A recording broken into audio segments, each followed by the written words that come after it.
दोस्तों बहुत बहुत स्वागत है आप सभी का एक बार फिर से। जी हाँ दोस्तों, आज पूरे दिन की कई महत्वपूर्ण और बड़ी खबरें निकलकर सामने आ रही हैं। जानेंगे सभी खबरों को विस्तार से। तो दोस्तों, खबरों में आगे बढ़ने से पहले वीडियो को एक प्यार भरा लाइक जरूर कर दें और ताजा खबरों को जानने के लिए चैनल को सब्सक्राइब भी जरूर कर लें। तो देखते हैं पहली बड़ी खबर क्या निकल कर आ रही है।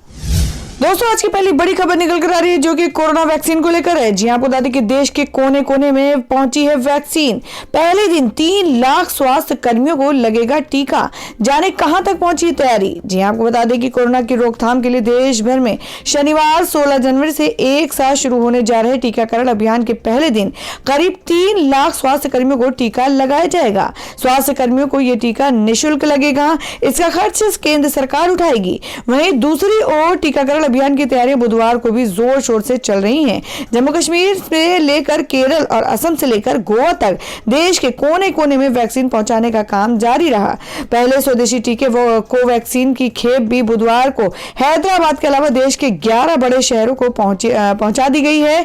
पुणे के सीरम इंस्टीट्यूट की वैक्सीन कोविशील्ड की खेप मंगलवार को देश के 13 बड़े शहरों में पहुंचाने के बाद बुधवार को भी अन्य शहरों को पहुंचाई गई। इसके बाद बड़े शहरों से छोटे शहरों और जिला मुख्यालय तक वैक्सीन को सुरक्षित पहुंचाने का काम शुरू हो गया।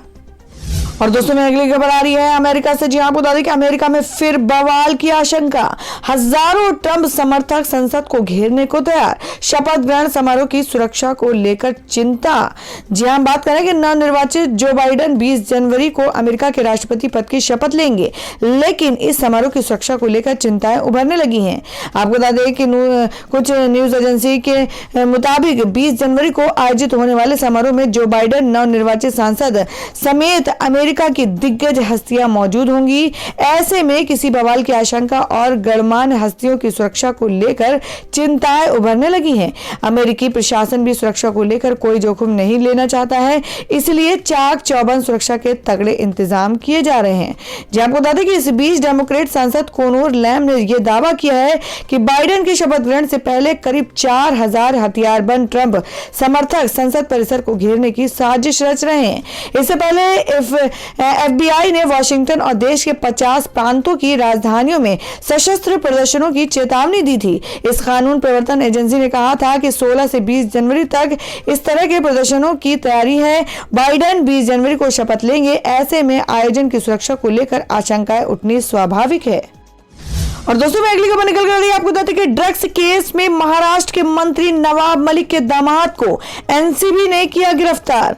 जी आपको बता दें कि महाराष्ट्र की कैबिनेट मंत्री नवाब मलिक के दामाद समीर खान को ड्रग्स मामले में स्वापक नियंत्रण ब्यूरो ने बुधवार को गिरफ्तार कर लिया है। खान सुबह लगभग 10 बजे दक्षिण मुंबई के बलाड स्टेट स्थित एनसीबी के कार्यालय पहुंचे थे, जहां उनसे विस्तृत पूछताछ की गई, जिसके बाद उन्हें गिरफ्तार कर लिया गया। इस पूछताछ को लेकर एनसीबी के रीजनल डायरेक्टर अनिल जैन ने कहा कि समीर खान को आज करण सजनानी के फॉलोअप केस में बुलाया गया था।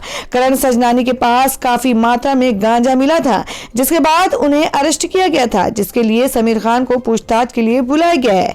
जैन ने बताया कि हमने समीर खान को पूछताछ के लिए बुलाया है और हमारी टीम उनसे पूछताछ कर रही है। हमने कुछ दिन पहले करण सजनानी नाम के ड्रग पेडलर को गिरफ्तार किया था। उसी की पूछताछ के दौरान समीर का नाम सामने आया था। उसी सिलसिले में उनसे पूछताछ के लिए बुलाया गया है।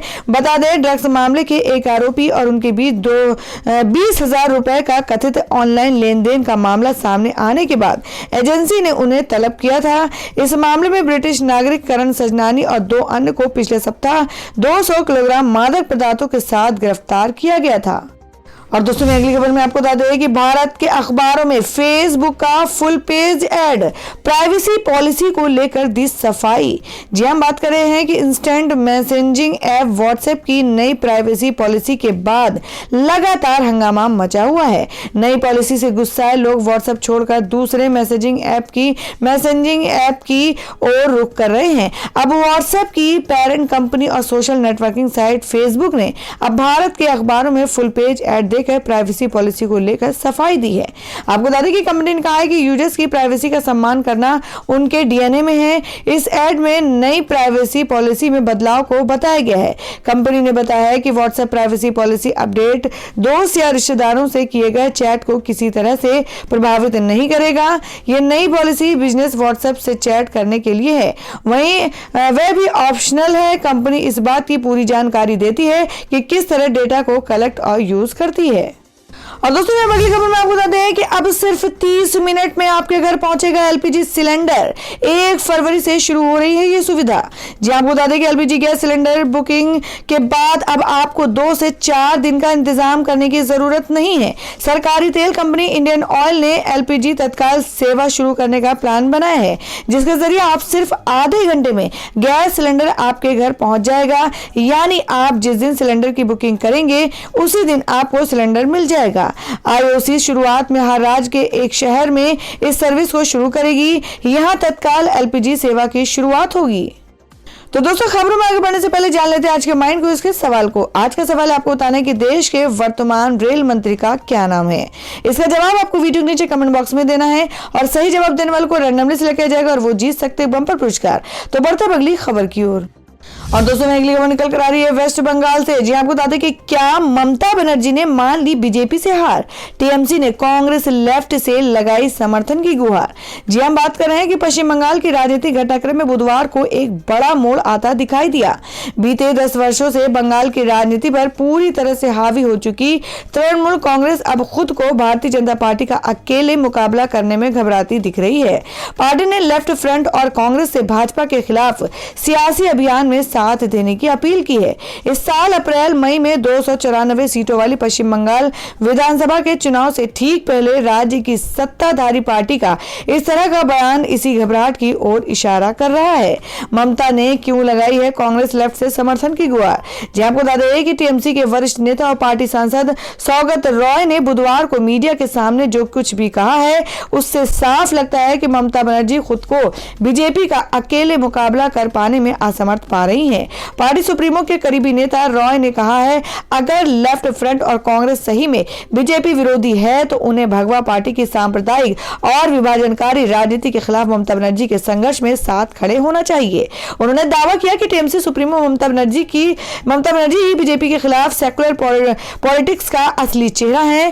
गौरतलब है कि तृणमूल के बड़े नेता का यह बयान ऐसे समय आया है जब खुद मुख्यमंत्री के भाई ने ही बिना उनका नाम लिए राज्य में वंशवाद की राजनीति खत्म करने की वकालत कर दी है। तो दोस्तों आप लोगों को क्या लगता है वेस्ट बंगाल में इस बार किसकी सरकार बनना तय है? आप अपने सुझाव कमेंट बॉक्स में जरूर दें। बढ़ते हैं अगली खबर की ओर। और दोस्तों अगली खबर निकल कर आई दिल्ली से। जी आपको बता दें कि दिल्ली में 18 जनवरी से खुल सकते हैं कक्षा 10 और 12 के स्कूल। सरकार ने दी इजाजत। जी आपको बता दें कि कोरोना महामारी के चलते पिछले कई महीने से बंद स्कूलों को जल्द ही दिल्ली सरकार खोलने जा रही है। केजरीवाल सरकार ने फिलहाल कक्षा 10 और 12 के स्टूडेंट्स के लिए स्कूल खोलने की अनुमति दे दी है। बुधवार को जारी सर्कुलर के अनुसार सरकारी और प्राइवेट स्कूल केवल कक्षा 10 और 12 के स्टूडेंट्स को 18 जनवरी से बुला सकते हैं। डिप्टी सीएम और शिक्षा मंत्री मनीष सिसोदिया ने कहा था कि बोर्ड परीक्षा को देखते हुए हम स्कूल खोलने पर विचार कर रहे हैं। केवल कक्षा 10 और कक्षा 12 के छात्रों को 18 जनवरी से स्कूल में बुला सकते हैं।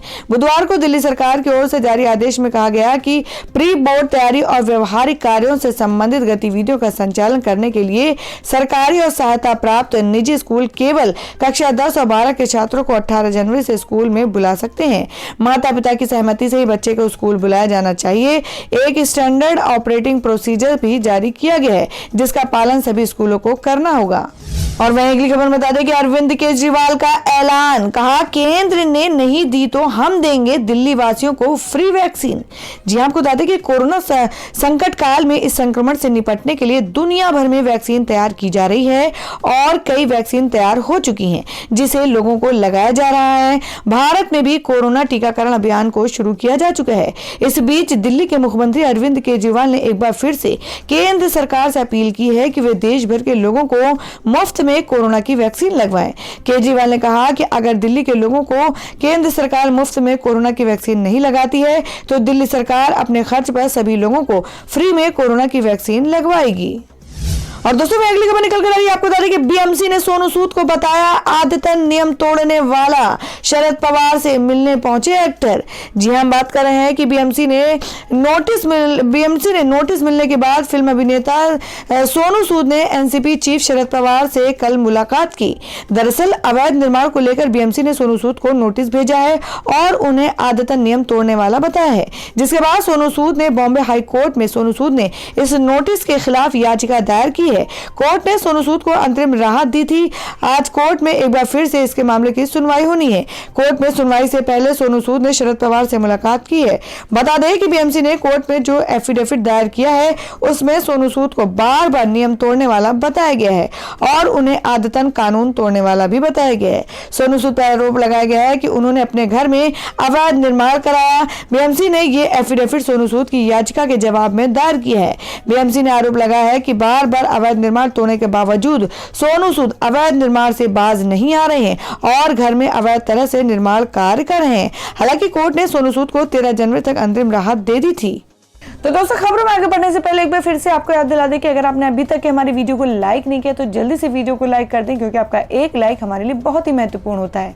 और अगर आप हमारे चैनल पर नए हैं तो चैनल को जरूर सब्सक्राइब कर लें और बेल के बटन को भी जरूर हिट कर दें। और हमारी पूरी न्यूज को जानने के लिए वीडियो को लास्ट तक जरूर देखें। बढ़ते अगली खबर की ओर। और दोस्तों मैं अगली बड़ी खबर बता दें कि प्रज्ञा ठाकुर ने बापू के हत्यारे नाथूराम गोडसे को फिर बताया देशभक्त। कांग्रेस पर बोला तीखा हमला। जी हम बात कर रहे हैं कि मध्य प्रदेश के पूर्व सीएम और कांग्रेस के वरिष्ठ नेता दिग्विजय सिंह ने हाल ही में दिए अपने एक बयान में नाथूराम गोडसे को पहला आतंकवादी बताया था। गोडसे को पहला आतंकवादी बताने पर भाजपा सांसद प्रज्ञा सिंह ठाकुर ने पूर्व सीएम और कांग्रेस के वरिष्ठ नेता दिग्विजय सिंह पर पलटवार किया है। आपको बता दें प्रज्ञा सिंह ठाकुर ने कहा है कि कांग्रेस ने हमेशा देशभक्तों के साथ दुर्व्यवहार किया है। भाजपा सांसद प्रज्ञा ठाकुर ने बुधवार 13 जनवरी को मीडिया से बात करते हुए कहा कि कांग्रेस ने हमेशा देशभक्तों के साथ दुर्व्यवहार किया है। उन्होंने भगवा आतंक कहा है, इससे बुरा और क्या हो सकता है। हालांकि इस दौरान उन्होंने गोडसे का सीधा तौर पर नाम नहीं लिया। इससे पहले मंगलवार को सीहोर रेलवे स्टेशन पर 100 फीट ऊंचे राष्ट्रीय ध्वज का लोकार्पण करने पहुंची प्रज्ञा ठाकुर ने ग्वालियर में शुरू हुई गोडसे ज्ञानशाला पर भी बात की।